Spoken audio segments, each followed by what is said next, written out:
பரமக்குடி சிங்கம் doctor Kamal Haasan MP இன்றைக்கி night வர்றாரு. இன்றைக்கி நைட்டு வர்றாருன்னா இன்றைக்கி தேதி ஒன்றாந்தேதி நைட்டு வந்து நாளைக்கு காலம்பர சில நிகழ்ச்சிகளை கலந்துக்கிறாரு. அவர் முக்கியமான நிகழ்ச்சியில் என்ன நிகழ்ச்சின்னா, டாக்டர் சிவகுமாருடைய, அதாவது நடிகர் சிவகுமாருடைய அகரம் ஃபவுண்டேஷன் இருக்குல்ல, சிவகுமார், கார்த்தி இவங்கெல்லாம் சேர்ந்து நடத்துகிறாங்கல்ல, அவங்க வந்து ஒரு பெரிய ஃபங்க்ஷன் நடத்துகிறாங்க. அந்த ஃபங்க்ஷனில் கலந்துக்கிட்டு உடனே டெல்லி திரும்பிடுறாரு. இதுதான் உலகநாயகன் கமல்ஹாசனுடைய ப்ரோக்ராம். இந்த கம்ப்ளீட்டாக இந்த ராஜ்யசபா சீசன், இந்த பார்லிமெண்ட் சீசனை கம்ப்ளீட்டாக முடிச்சுட்டு தான் அவர் சென்னைக்கு திரும்புகிறார். ஆகவே அது மற்ற செய்திகள், பலவிதமான யூகங்கள் இதெல்லாம் வரலாம். அதை உண்மையாக பொய்யான்னு தேர்ந்தெடுக்கிறது உங்கள் கடமை, உங்கள் திறமை. ஏன்னா சில பேர் என்ன சொன்னாங்கன்னா, இப்போ நம்ம வேள்பாரி இருக்குல்ல, வெங்கடேசனுடைய வேள்பாரி, அதில் வந்து ரஜினிகாந்தும் கமல்ஹாசனும் நடிக்க போகிறாங்க அப்படின்னு ஒன்று பேசி போட்டு விட்டாங்க. ஏன்னா சங்கர் அந்த மாதிரி பேசி வச்சுருக்காரு அப்படிங்கிற மாதிரி போட்டு விட்டாங்க. சோசியல் மீடியாக்களில் இதை ரொம்ப எல்லாராலும் பேசப்பட்டது. அந்த மாதிரி எதுவும் இருக்கான்னு கேட்டேன். இல்லை, ஏன்னா இவங்களுக்கு ஏற்ற கேரக்டர் அதில் இல்லை. மூவேந்தர்கள் வந்து பாரிவேந்தனை வந்து ஒடுக்கிறது, அதாவது கொலை செய்கிறது, இந்த மாதிரி முயற்சிகள் ஈடுபடுற கதை அது. அதில் காதல் இருக்குது, எல்லாம் இளைஞர்கள் சம்மந்தப்பட்டது. அதில் இளையோர் காதல் தான் அதில் அதிகமாக இருக்குது அந்த வேள்பாரியில். நான் முழுக்க படிக்கலை, சொல்லதை நான் கேட்டேன். அந்த இதில் இவங்களுக்கு என்ன கேரக்டர் இருக்குது, 2 பேருக்கு என்ன கேரக்டர் இருக்குதுன்னு தெரியலை. அதனால் கிளப்புவாங்க. அடுத்து இந்தியன் 3 டிசம்பரில் வருது, கிறிஸ்மஸுக்கு வருது அப்படின்னு எல்லாம் சில பேர் சொல்லிகிட்டு இருக்காங்க. ஆனால் இது பற்றி இது வரைக்கும் லைக்காவோ ஆர்கேஎஃப்போ அதை பற்றி பேசலை, இன்னும் அதை பற்றி எடுக்கலை, யாரும் அதை பற்றி பேசலை, அது சம்மந்தமான வேலைகளில் யாரும் இறங்கலை அப்படிங்கிறது தான் உண்மை. இதெல்லாம் இப்போ தான் நான் விசாரித்தேன். இதுக்கு முன்னால் நான் விசாரிக்க வேண்டிய நேரம் இல்லை. ஏன்னா தலைவர் இன்றைக்கி வர்றாரு, நைட்டு வர்றாருங்கிறது தெரிஞ்சவுடனே நம்ம கடமை அங்கே போய் தலையை காட்டிட்டு வரணுங்கிறது தான். அதான் போய் பார்த்து இது பண்ண சரி. அடுத்து உலகநாயகன் கமல்ஹாசன் பற்றிய சில செய்திகளை சொல்லிவிட்டு அப்புறம் போகலாம். அவர்கள்னு ஒரு அருமையான படம், பாலச்சந்திரன் வந்து வித்தியாசமாக அவரை அறிமுகப்படுத்தினார் கமல்ஹாசனை. ஏவி மெய்யப்பன் இருக்கார் இல்லையா, மெய்யப்ப செட்டியாருடைய மூத்த குமாரன் முருகன், அவர் இந்த வெண்டிகுலோகேஷனுங்கிற ஒரு குரல் வளா, அதாவது பொம்மை கையில் வச்சுக்கிட்டு அந்த வாய்க்கு அந்த அசைக்கிறதுக்கு ஏற்ற மாதிரி குரல் உள்ளேருந்து எடுத்து கொடுத்து பேசுவாங்க. அது ஒரு அரிய கலை. அதில் இவனை அறிமுகம் செய்ய வைக்கணும், இவனை கற்றுக்க வைக்கணும்னு சொல்லி பாலச்சந்தர் வந்து முருகன்கிட்ட அனுப்பி வச்சார். அவர்கிட்ட இவர் கற்றுக்கிட்டு அந்த படம் கஷ்டப்பட்டு எடுத்தப்பட்ட படம். ஆனால் அந்த படம் ஓடலை. கமல் ரொம்பவே வருத்தப்பட்டார். நானே டைரக்ஷன் பண்ணி, நானே தயாரித்து, நானே இது பண்ண மாதிரி அந்த படத்தில் நான் ஒரு பெருமையோடு இருந்தேன்.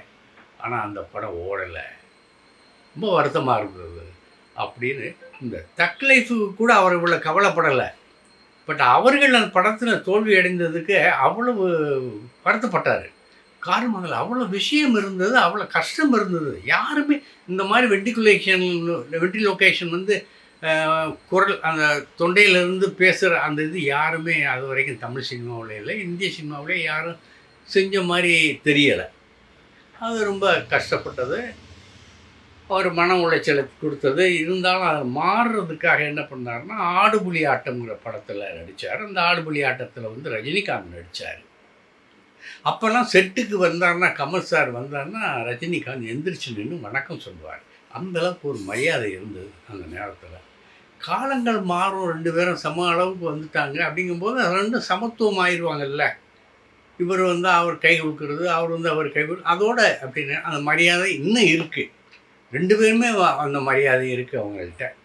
இப்போ இந்த கூலிப்பட விழாவில் கலந்துக்குவாரா மாட்டாரா அப்படிங்கிற ஒரு பிரச்சனை இருந்தது இல்லையா, பேச்சு இருந்தது இல்லையா. இப்போ அதுக்கு ஒரு முடிவு தெரிஞ்சிருச்சு. அகரம் அதில் மாத்திரம் கலந்துக்கிட்டு அவர் டெல்லி கிளம்பிடுறாரு. சரி, அடுத்து இந்த அவர்கள் தோல்விக்கு அடுத்த ஆடுபுலி ஆட்டம்னு ஒன்று சொன்னார்ல, அப்போ அந்த நேரத்தில் வந்து அம்மா உடம்பு உடம்புக்கு சரியம் இல்லாமல் இருந்தாங்க. இப்போவோ எப்போவோ அப்படின்னு சொல்லி இது பண்ணிகிட்டு இருந்தது. அப்போ அம்மாவை கூப்பிட்டாங்க. ஏன்டா ஸ்டண்டு கட்சியில் உள்ள படங்கள் எல்லாம் ஏன் நடிக்கிற, கையை காலை ஒடிச்சுக்கிற, இது எதுக்குடா, பேசாமல் பாலச்சந்தர் படத்துலேயே நடிச்சுட்டு போயேன் அப்படின்னு சொன்னதுக்கு, ஏம்மா அவர் படத்துலேயே நடிச்சுக்கிட்டு இருந்தா அப்புறம் என்ன என்னமா எல்லாம் வேறு விதமாக இல்லாமல் சொல்லுவாங்க, நான் அவர் படத்தில் தான் நடிக்கிறேன், மற்ற படங்கள்லாம் நடிக்க மாட்டேங்கிறேன் அப்படிங்கிற மாதிரி இல்லாமல் கிளப்பி விடுவாங்க. இந்த இப்போ கிளப்பி விட்டுருக்காங்கல்ல, அதாவது இன்னுமே வந்து அடுத்தவங்க படத்தில் கமல்ஹாசன் நடிக்க மாட்டார், கல்கி 2 தான் கடைசி படம், அதுக்கப்புறம் பிறத்தை அடுத்தவர்கள் தயாரிப்பில் நடிக்க மாட்டார் அப்படின்னு இப்போ ஒன்று கிளப்பி விட்டுருக்காங்கல்ல. அந்த மாதிரியெல்லாம் கிடையாது. கதை கேட்டுக்கிட்டு இருக்காரு. சில டைரக்டர்கள், இளம் டைரக்டர்களில் கதை கேட்டுக்கிட்டு இருக்காருங்கிறத மாத்திரம் உங்கள்கிட்ட நான் இப்போ பதிவு பண்ணிடுறேன். அது யார் எவருங்கிறது பின்னர் அந்த தேர்வு ஆன பிறகு அதை நான் சொல்கிறேன். கதை கேட்டுக்கிட்டு இருக்காரு. அடுத்த தயாரிப்பாளர்களுடைய படங்களையும் நடிப்பாருங்கிறத நான் உங்களுக்கு தெரிய வச்சுக்கிறேன். இப்போ வந்து அடுத்து இந்த ஆடுபுலி ஆட்டம் சம்மந்தமாக அதை சொல்ல வந்தால், அம்மா கிட்ட பேசிக்கிட்டே இருந்தார். அம்மா அது ஏன்டா அப்படின்னு சொன்னாங்க. அம்மா அவருக்கு பதில் சொல்லிகிட்டு இருந்தார். சொல்லிகிட்டு இருந்து அப்படியே கையை தடவி கொடுத்துட்டு, நான் ஷூட்டிங் கிளம்புறோமா அப்படின்னு சொல்லிட்டு காரில் ஷூட்டிங் கிளம்பிட்டார். கிளம்புனா வண்டலூருக்கு பக்கத்தில் ஒரு மலைப்பகுதி இருக்குது, ஒரு மலை சார்ந்த ஒரு மலைப்பகுதி இருக்குது. அந்த இதில் தான் பைக் ஓட்டிகிட்டு போய் அங்கே ரிவால்வர்னால் சுடுவாங்க, தெரிக்கும், அப்படியே கீழே விழுகணும். அந்த சீன் எடுத்துக்கிட்டு இருந்தார் நம்ம director. SP Muthuraman direction, Babu வந்து கேமரா. காட்சிகள்கிட்ட சொல்லும்போது பைக்கில் போய் நான் இது பண்ணுறேன், புல்லட் சுடுங்க தெரிக்குது அப்படின்னோடனே முத்துராமனுக்கு ஆச்சரியம். புல்லட் தெரிக்குமா, என்ன சொல்கிற கமல் அப்படின்னாரு. இல்லை சார், புல்லட் தெரிக்கத்தான் செய்யும் அப்படின்னாரு. அப்போ தான் அந்த யூனிட்டுக்கே புல்லட் தெரிக்கும் அப்படிங்கிறது தெரியுது.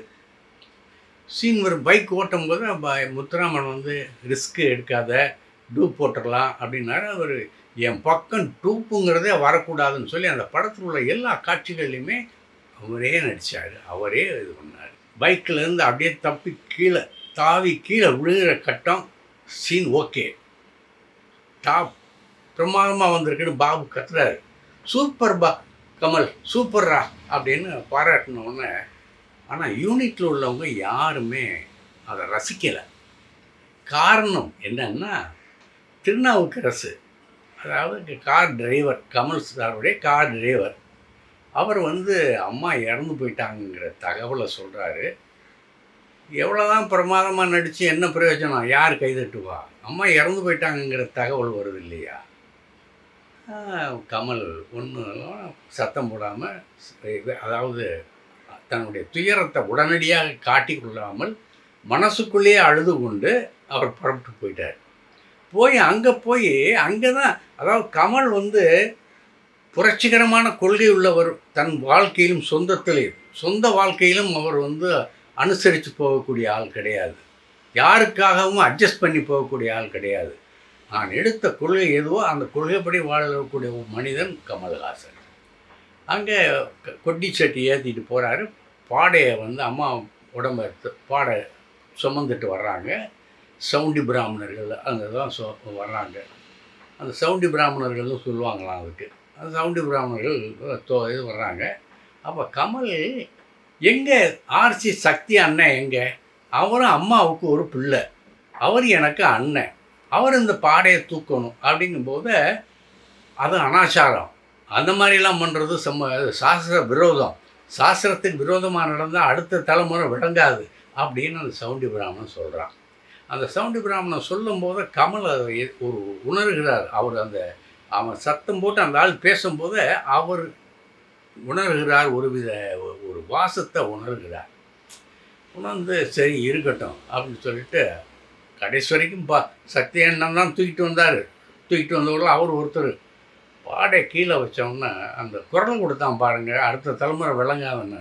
அவன் குரவலையை பிடிச்சாரு. ஏண்டா நாயை, தண்ணியை போட்டு வந்து எங்கள் அம்மா பாடையை சுமந்துக்கிட்டு வர்ற நீ சாஸ்திரத்தை பற்றியா பேசுகிற அப்படின்னு அடிக்க போயிட்டாருங்க. அப்புறம் அங்கே இருந்தவங்க எல்லாம், அப்பா எதுக்குப்பா இந்த நேரத்தில் இந்த மாதிரி இது அப்படின்னு சொல்லிட்டு இது பண்ணி சமாதானம் பண்ணி இது பண்ணி வச்சாங்க. ஆக அந்த நேரத்திலையும் தன்னுடைய அண்ணனாக கருதப்பட்ட ஆர்சி சக்தியை விட்டு கொடுக்கவில்லை.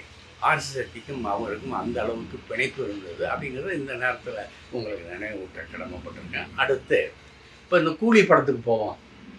புதுசாக ஒரு கூலி சொல்லணும்ல, செய்தி சொல்லணும்ல. கூலி வந்து ஆந்திராவில் இப்போ கூலிக்கும் வார் 2க்கும் தான் இங்கே போட்டி. உலக அளவில் கூலி வந்து நம்பர் 1, சந்தேகமே பட வேணாம். ரஜினி ரசிகர்கள் இப்போவே கொடியேற்றி வச்சுக்கலாம். அந்த அளவுக்கு வசூலில் பயங்கரமாக முதல் இடத்துல இருக்குது. இப்போவே அட்வான்ஸில் முன்கூட்டியதாகவே இருக்குது. 1000 கோடியை தொடலாம் அப்படிங்கிற ஒரு நம்பிக்கை கூட இருக்குது. ஆனால் ஆந்திராவில் அந்த நிலைமை இல்லை. ஆந்திராவில் அவங்களுக்கு எதிரியாக இருக்கிறது வார் 2. அந்த வார் 2 படத்தில் கியாரா அத்வானிங்கிற ஒரு கவர்ச்சி நடிகை பிகினி டான்ஸ் போட்டு உய்யாலா மாதிரி ஒரு டான்ஸ் ஆட விட்டு ஏகப்பட்ட கவர்ச்சி, எக்கச்சக்கமான குழுக்கள்கள், ஆஹா கிழவன் கூட வாயை திறந்து பார்ப்பான் அப்படிங்கிற மாதிரி அந்த பாட்டு போட்டிருக்காங்க. இன்றைக்கி அந்த ஆந்திராவில் அந்த பாட்டு ஓஹோன்னு இருக்குது. ஆக அங்கே வந்து கூலி நினைச்ச அளவு ஓடுமா அப்படிங்கிற ஒரு சந்தேகம் ஏற்பட்டிருக்கு. சரி, நாளைக்கு பார்க்கலாம். இந்த வீடியோ உங்களுக்கு பிடிச்சிருந்தா லைக் பண்ணுங்கள், கமெண்ட் பண்ணுங்கள், ஷேர் பண்ணுங்கள், சப்ஸ்கிரைப் பண்ணுங்கள்.